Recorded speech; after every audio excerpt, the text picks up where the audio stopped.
Good morning students. एक बार फिर से मैं आप सभी का अपने इस वीडियो लेक्चर में स्वागत करता हूं और आज मैं लेके आया हूं कक्षा 6 के भूगोल के अध्याय 5 का भाग 3 और इसके अंतर्गत आज हम अध्ययन करेंगे वायुमंडल और जीव मंडल के बारे में। और आगे बढ़ने से पहले मैं आप सभी से क्षमा प्रार्थी हूं क्योंकि मैं 2 दिन आप लोगों को वीडियो उपलब्ध नहीं करवा पाया क्योंकि बहुत अधिक व्यस्तता हो गई थी।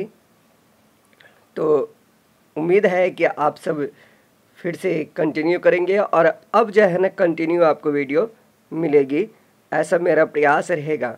मैं पूरी गारंटी अभी भी नहीं ले सकता क्योंकि अभी भी पूरी तरीके से हमारे घर के हालात ठीक नहीं हुए हैं, तो इसलिए जो है ना प्रयास जारी है। तो चलिए हम ज़्यादा बातें ना करते हुए अपने टॉपिक को शुरू करें। देखिए क्या है ये वायुमंडल। वायु मतलब होती है हवा यानी कि पवन, और मंडल मतलब होता है समूह, यानी कि हमारी पृथ्वी चारों ओर से गैस की एक परत से घिरी हुई है जिसे वायुमंडल कहा जाता है। यानी कि इसको इस तरीके से समझिए आप कि जिस तरीके से ठंड के मौसम में कोई कंबल से अपने आप को लपेट ले, तो उसी तरीके से पृथ्वी के चारों तरफ एक वायु की पतली परत है और उसी को हम क्या कहते हैं, वायुमंडल कहते हैं। हमारी पृथ्वी चारों ओर से गैस की एक परत से घिरी हुई है जिसे वायुमंडल कहा जाता है। वायु की यह पतली परत इस ग्रह का महत्वपूर्ण एवं अटूट भाग है। यह हमें ऐसी वायु प्रदान करता है जिससे हम लोग सांस लेते हैं, जैसे ऑक्सीजन हमें यह वायु प्रदान करता है। वायु में ही ऑक्सीजन है।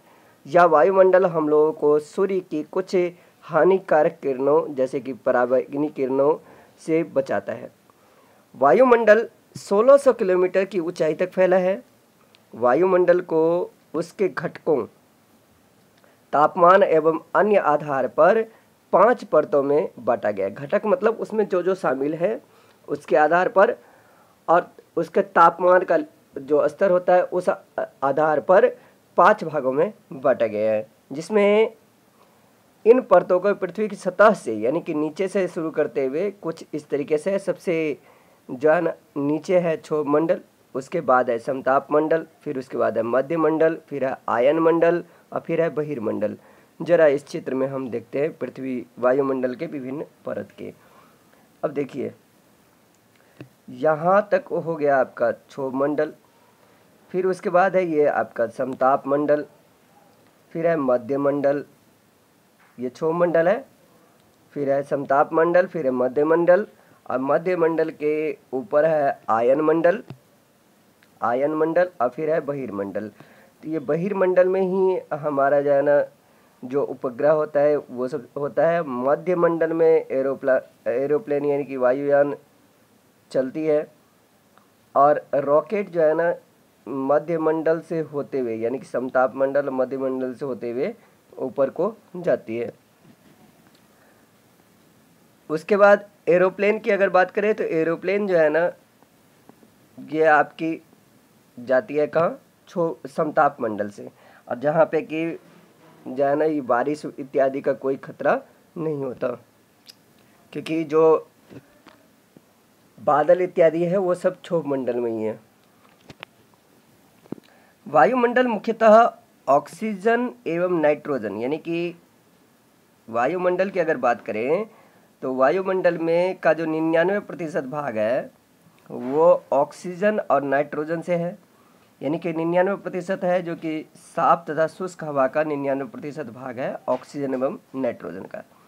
आयतन के अनुसार अगर बात करें तो नाइट्रोजन है 78% यानी कि 100 में से 78, और ऑक्सीजन है 21% यानी कि 100 में से 21, और दूसरी गैसें जैसे कि carbon dioxide, argon, carbon monoxide और भी बहुत सारी गैसें हैं, इन सब को मिला के 1% है। ऑक्सीजन सांस लेने के लिए आवश्यक है, जैसे कि आप सभी जानते हैं, हम लोग भी जानते हैं कि ऑक्सीजन सांस लेने के लिए आवश्यक है, जबकि नाइट्रोजन क्या किस लिए ज़रूरी है, तो प्राणियों की वृद्धि के लिए ज़रूरी है। यानी कि अगर नाइट्रोजन नहीं होगी तो उसका ग्रोथ जो है ना, प्राणियों की का ग्रोथ यानी कि उसका विकास रुक जाएगा।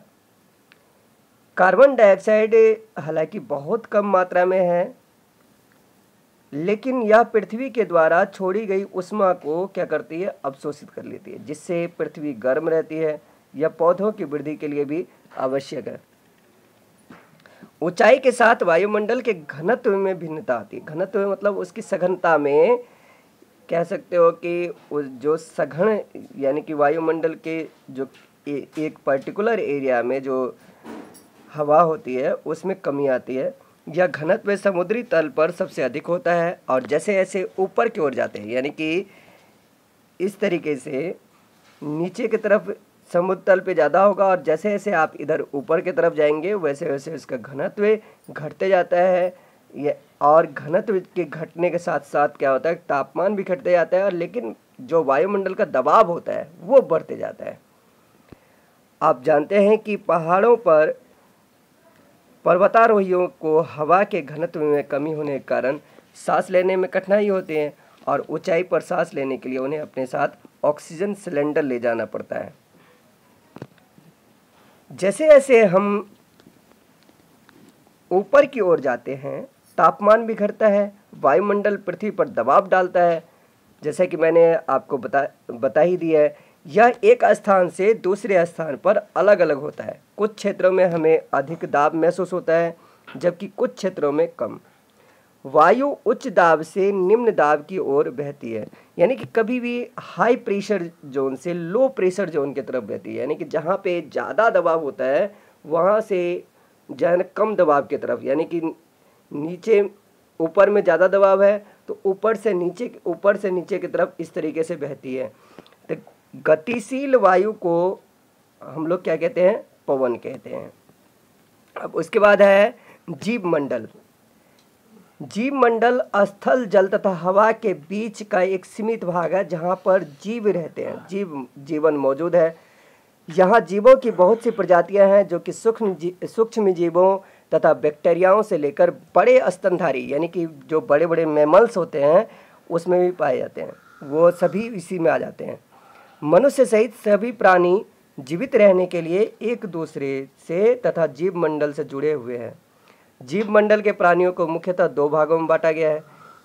पहले को हम कहते हैं जंतु जगत, और दूसरे को कहते हैं पादप जगत। जंतु जगत यानी कि जितने भी जानवर हैं, यहाँ तक कि मनुष्य भी इसी में आ जाता है, और पादप जगत जितने भी पेड़ पौधे हैं। पृथ्वी के ये तीनों परिमंडल, कौन कौन से तीनों परिमंडल, तो जलमंडल, वायुमंडल और स्थल मंडल, आपस में क्या होता है कि पारस्परिक यानी कि एक दूसरे से जुड़े होते हैं, और एक दूसरे से ये परस्पर काम करते हैं, एक दूसरे के ऊपर डिपेंडेंट होते हैं, दूसरे को किसी न किसी रूप में प्रभावित करते हैं। जैसे उदाहरण के लिए लकड़ी तथा खेती के लिए वनों को काटा जाए तो उससे क्या होगा कि ढलुआ भाग का मिट्टी कटाव तेजी से होने लगेगा, यानी कि जहाँ पे ढलान है, ढलान की यहाँ की जो मिट्टी होगी, जैसे कि आप देखेंगे कि ढलान के ऊपर मिट्टी का कटाव ज़्यादा हो जाएगा। इसी प्रकार प्राकृतिक आपदाएं जैसे कि भूकंप से पृथ्वी की सतह में परिवर्तन हो जाता है, कहीं पे गड्ढा हो जाता है, कहीं पे टूट जाता है। 2004 में जो सुनामी हुई थी उसके कारण क्या हुआ था, अंडमान और निकोबार द्वीप समूह का कुछ भाग, जो कि अंडमान और निकोबार में एक महत्वपूर्ण भाग था इंदिरा पॉइंट, वो डूब गया था, जिसकी अक्षांशीय विस्तार था 6 डिग्री 45 मिनट। तो वो पानी में पूरी तरीके से जलमग्न हो चुका है अब जो है ना, इसलिए अब हमारे भारत की स्थिति है 8 डिग्री 4 मिनट। झीलों तथा नदियों में दूषित पदार्थों के प्रवाहित होने से उनका जल मानव के इस्तेमाल के लायक नहीं रह जाता है। यह जल दूसरे जीवों को नुकसान पहुंचाता है।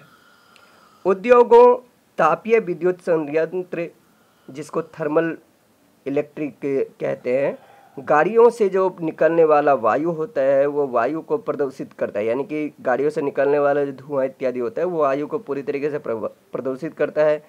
कार्बन डाइऑक्साइड वायु का एक महत्वपूर्ण घटक है, लेकिन कार्बन डाइऑक्साइड की मात्रा में वृद्धि के कारण क्या होता है कि पृथ्वी के तापमान में वृद्धि हो जाती है, जिसे भूमंडलीय तापन यानी कि ग्लोबल वार्मिंग कहते हैं।